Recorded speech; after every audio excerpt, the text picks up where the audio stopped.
Hello guys, good morning!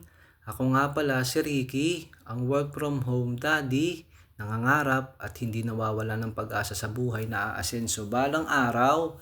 Pagkagising ko nga, dumiretso na agad ako sa CR para makapag-toothbrush at makipaghilamos na din. Agad kong pinuntahan ang tricycle para ayusin. At yan na nga pala si Noah at si Mami, sexing sexy. Nauna na sila sa akin ng sakay sa tricycle kasi isinara ko pa ang pintuan at sumunod na din ako sa kanila. At hinapit ko na nga pala papunta sa bayan. Ito na nga pala yung bayan sa amin. Napakadaming tindang bulaklak kasi nga Valentine's Day. Yan pala yung sinasakyan jeep ni Mami papunta sa trabaho. Pag uwi nga namin, dumaan na kami ni Noah sa tindahan para bumili ng kape. At nakauwi na nga pala kami sa bahay. Habang binubuksan ko ang pintuan, nag-hi pa nga pala si Noah sa camera.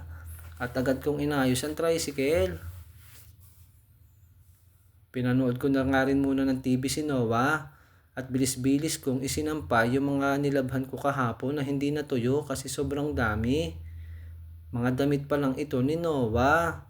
Yung sa amin ni Mami, wala pa dito at yung iba pa naming labahin. At sabi nga ni Noah, gutom na siya. Kaya naman, bilis-bilis ako naghugas ng rice cooker para makapagsaing na din.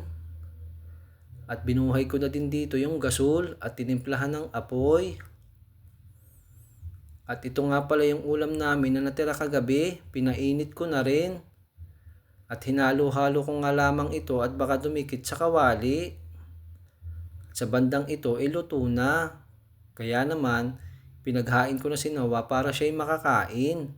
Bilang isang magulang, masaya ako at nagagalak kasi natututukan ko ang paglaki ni Noah. Tinuturuan ko siya sa mga gawaing bahay tulad na lang ng pagwawalis ng sahig, paghuhugas ng plato, pagtitiklop ng mga damit na nilabhan, at hanggang sa paglilinis na din ng tricycle. At alam ko namang masaya siya sa ginagawa niya.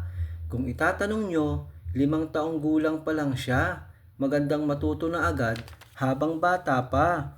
Para hanggang sa paglaki niya, maalam na siya. At kampante ako na hindi siya mapapahamak kasi ako ang nag-aalaga sa kanya araw-araw dahil si Mami ay nagtatrabaho at sa bandang ito ay tapos na ngang kumain si Noah. Ang sabi ko sa kanya, anak, damihan mo ng inom ng tubig kasi maalat ang ulam. At dito ko na nga pala tatapusin yung vlog ko.